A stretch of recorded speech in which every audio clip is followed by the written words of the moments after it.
Hello વિદ્યાર્થી મિત્રો, આપણે લઈએ છીએ ધોરણ 10 ગણિત અને એની અંદર પ્રકરણ 8 ત્રિકોણમિતિનો પરિચય. અને એમાં પાછું સ્વાધ્યાય 8.3 એનો ચોથો જે દાખલો છે એનો 10મો પેટા વિભાગ. જુઓ તમારા પાઠ્યપુસ્તકની અંદર પાના નંબર 115 ઉપર આ દાખલો આવેલો છે. પ્રકરણ 8 ત્રિકોણમિતિનો પરિચય, એમાં સ્વાધ્યાય 8.3 અને ચોથા દાખલાનો 10મો પેટા વિભાગ. જુઓ તો આપણે લઈએ ચોથા દાખલાનો 10મો પેટા વિભાગ. જુઓ એમાં શું છે, 1 + tan સ્ક્વેર છેદમાં 1 + cot સ્ક્વેર કૌંસની અંદર છે બરાબર 1 - tan a છેદમાં 1 - cot a કૌંસની ઉપર વર્ગ અને બરાબર tan સ્ક્વેર a. આમાં ત્રણ ભાગ આપ્યા છે. સૌથી પહેલા રકમ લખીએ આપણે 1 + tan સ્ક્વેર a છેદમાં 1 + cot સ્ક્વેર બરાબર 1 - tan a છેદમાં 1 - cot a. એ પણ કૌંસમાં છે અને એનો વર્ગ છે, એના બરાબર છે tan સ્ક્વેર a.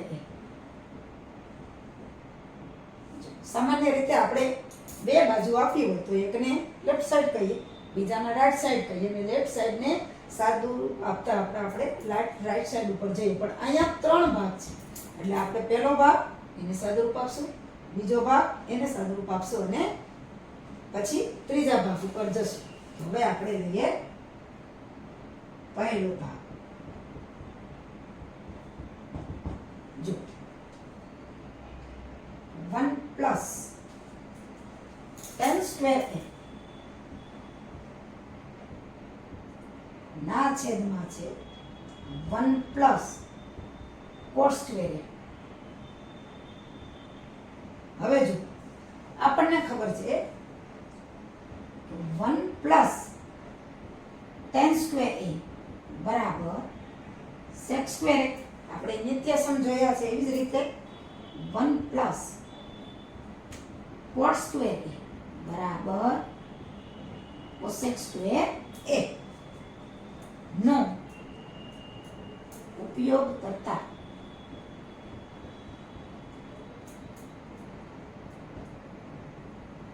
તો અહીંયા આપણે 1 + tan સ્ક્વેર છે એની જગ્યાએ sec સ્ક્વેર a મૂકશું અને 1 + cot સ્ક્વેર છે એની જગ્યાએ cosec સ્ક્વેર મૂકશું.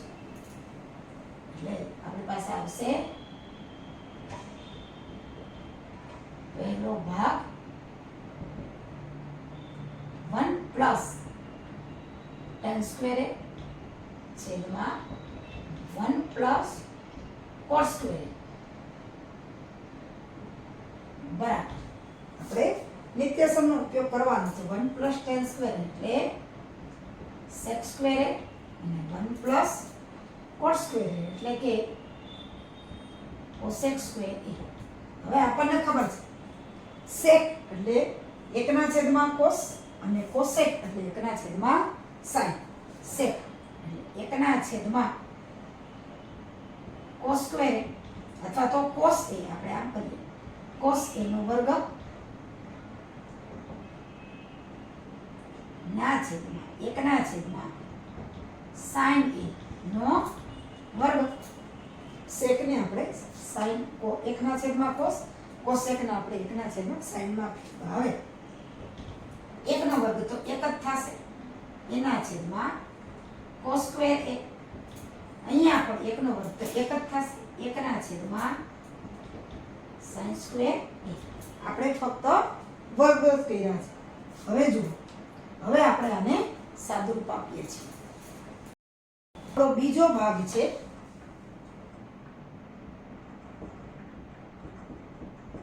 એમાં શું આવ્યું કે 1 - tan a અને છેદમાં આવ્યું છે tan a - 1 એના છેદમાં tan a અને આ બધાનો વર્ગ. હવે જો આ tan a છે ઈ છેદનો છેદ છે એટલે કે અંશમાં જશે.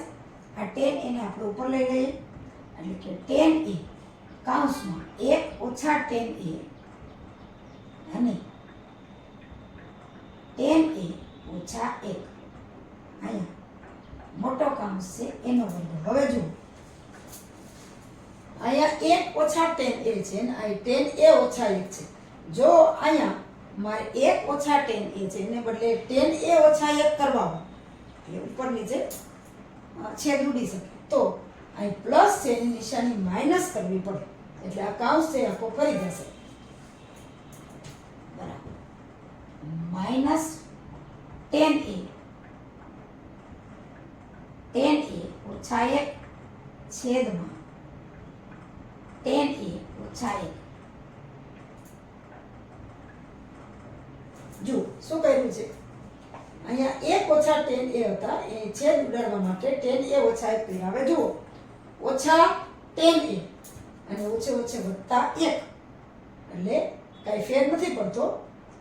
1 છે એ ઓછે ઓછે વત્તા રહે છે અને tan a છે એ ઓછા રહે છે એટલે નિશાની બદલવાથી ઉપર નીચે અંશ છેદ છે એનો આપણે છેદ ઉડી શકે છે. tan a - 1 અને tan a - 1 ગુણાકારમાં છે ઉડી જશે આ બે નીકળી જશે એટલે આપણે રહેશે અહીંયા -tan a નો વર્ગ એટલે કે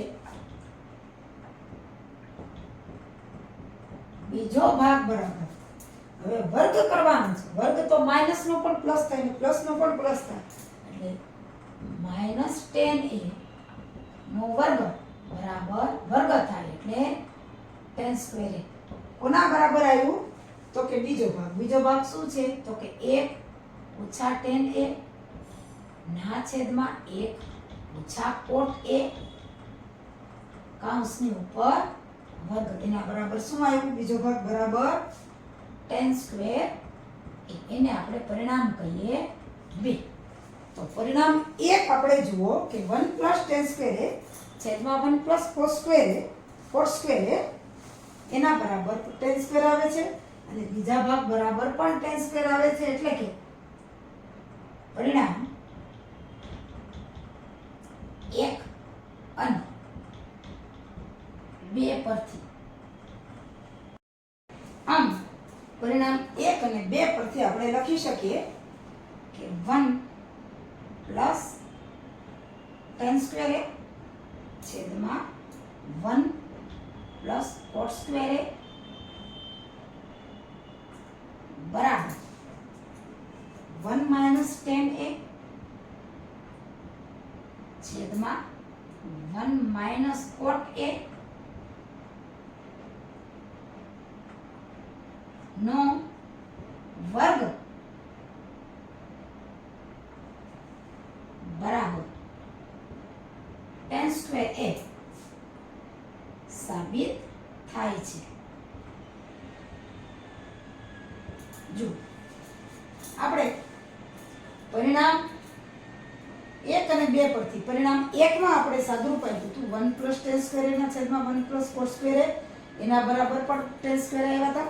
પછી બીજું પરિણામ લીધું બીજો ભાગ લીધો કે 1 - tan a 1 - cot a કૌંસની ઉપર વર્ગ એનું સાદુરૂપ આપ્યું તો પણ tan સ્ક્વેર આવ્યો અને ત્રીજો ભાગ તો tan સ્ક્વેર છે જ એટલે કે પરિણામ 1 અને 2 પરથી આપણે કહી શકીએ જે આપણી પાસે માંગ્યું હતું એ કે 1 + tan સ્ક્વેર a છેદમાં 1 + cot સ્ક્વેર a બરાબર 1 - tan a 1 - cot a કૌંસની ઉપર વર્ગ બરાબર tan સ્ક્વેર a સાબિત થાય છે. આ રીતે આજે 8મું પ્રકરણ છે ધોરણ 10 નું 8મું પ્રકરણ ત્રિકોણમિતિ જે છે એનો પરિચય. પ્રકરણ 8 ત્રિકોણમિતિનો પરિચય આપણે અહીંયા પૂરો થાય છે. 8.3 અહીંયા પૂરું થયું છે એટલે હવે આ પ્રકરણ છે એના તમામ દાખલા આપણે કરી લીધા છે.